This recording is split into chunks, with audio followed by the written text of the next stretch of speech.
This happened back in the late 80s when I was a kid at a public high school in upstate New York. We had a janitor named Joe who everyone called Shakespeare Joe. The nickname wasn't mean-spirited.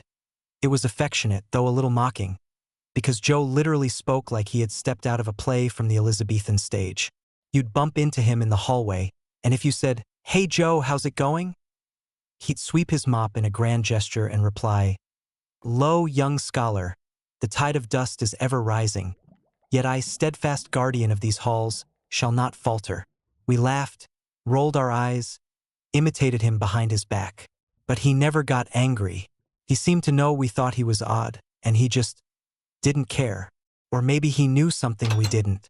I was 16 then, and truth be told, pretty lost. My dad wanted me to learn a trade. My mom pushed college, but I had mediocre grades and even less motivation. The guidance counselor might as well have been a bureaucratic robot. I remember once standing by my locker, feeling like I was going to suffocate under the weight of everyone asking me what I was going to do with my life. And that's when Shakespeare Joe appeared, pushing his mop bucket down the hall like it was a royal chariot. "Thou lookest burdened, young master," he said. "Is the world's yoke heavy upon thy shoulders?" I laughed. "I guess you could say that." He leaned on his mop handle.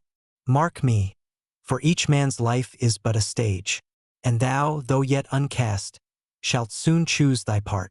I didn't know what the hell he meant, but it stuck with me, like a weird fortune cookie you can't throw away. A few months later, I hit a wall. My grades tanked. I was skipping class, hanging in the parking lot with kids who had zero ambition. I remember telling myself, "Screw it. I'll just work at my uncle's auto shop after graduation and be done with this school crap." One afternoon, I was in the library pretending to read when Joe came in to fix a broken window latch. I guess I looked rough because he stopped and just studied me for a second. "Why the long face, Syrah?" he asked. "Because," I said, more harshly than I intended, "I don't know what the hell I'm doing with my life, and I don't care anymore."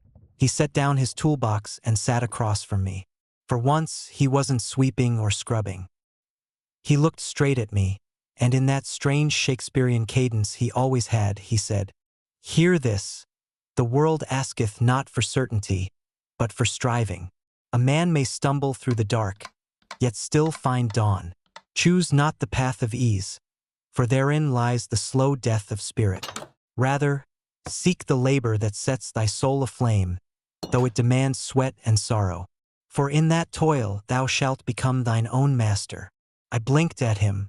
It sounded crazy, theatrical, but something about the way he said it pierced right through me, like he was dead serious. I mumbled, "I'm not good at anything." He leaned closer. "Nay, thou art good at listening, at words. I've seen thee linger in the library, thumbing books when others flee. Make words thy craft. Teach, and thou shalt never hunger in spirit." I didn't respond, but my chest tightened. No one had ever noticed that about me. Not my parents, not my teachers. I did love books. I loved stories. And for the first time, the thought crept into my head. Could I actually be a teacher? That night I couldn't sleep. His words played over and over, like an old record. Make words thy craft. Teach. I wish I could tell you I marched into school the next day a brand new man. Truth is, it took time, but something shifted.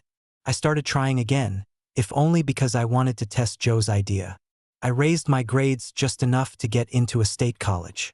I studied English. Then, by some miracle of persistence, I became a teacher. I've been teaching for over 20 years now. Every time I stand in front of a classroom, there's a voice in the back of my head reminding me, each man's life is but a stage.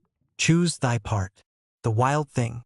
Years later, when I was already teaching, I ran into an old classmate who worked at the town's historical society.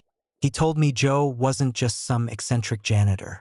He'd been an English professor at a small college downstate.